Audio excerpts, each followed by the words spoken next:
எனக்கு நீ வயசு 35 ஆகுதுங்க சாமி. நம்ம இன்னும் ஒரே ஸ்டாண்டர்டா தான் சாமி இருக்கிறோம். வளர்ச்சியானவங்க வளர்ச்சி ஆகிட்டே தான் போறாங்க. நம்ம நடுநிலையானவங்க அப்படியே தான் சாமி இருக்கிறோம். மேலும் மேலும் முன்னுக்கே வர முடியும் சாமி. ஏதோ ஒரு சூழ்நிலையில நம்ம அப்படியே கீழே விழுந்துரும். இப்போ நீங்க 10 நாள் சாப்பாடு எல்லாம் இருந்துக்கிறியா? பஞ்சமில்லி இல்ல இல்ல சார்.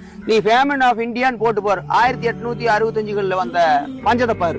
சோத்துக்கு வழி இல்ல, குழந்தை பாலுக்கு வழி இல்லாம அப்படியே வெம்பி போய் உடம்பெல்லாம் ஒட்டி போய் கிடக்கு. ஆனா அவனை எங்க படைச்சிருக்கான் தெரியுமா?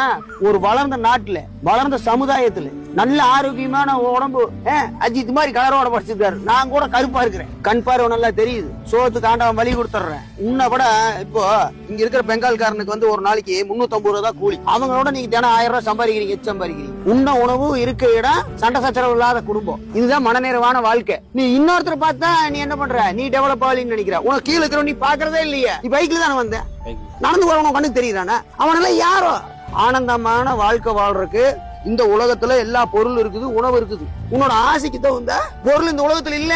இந்த உலகத்தையே கொடுத்தாலும் நீ என்ன பண்ணுவ? 10ல எனக்கு பாரு செவ்வாய் கிரகத்துல வேணும் எனக்கு பிளாட்டும்பே. கொஞ்சம் சொன்ன மாதிரி எனக்கு செவ்வாய் கிரகத்துக்கு ரூட்டு தெரியாதுப்பா.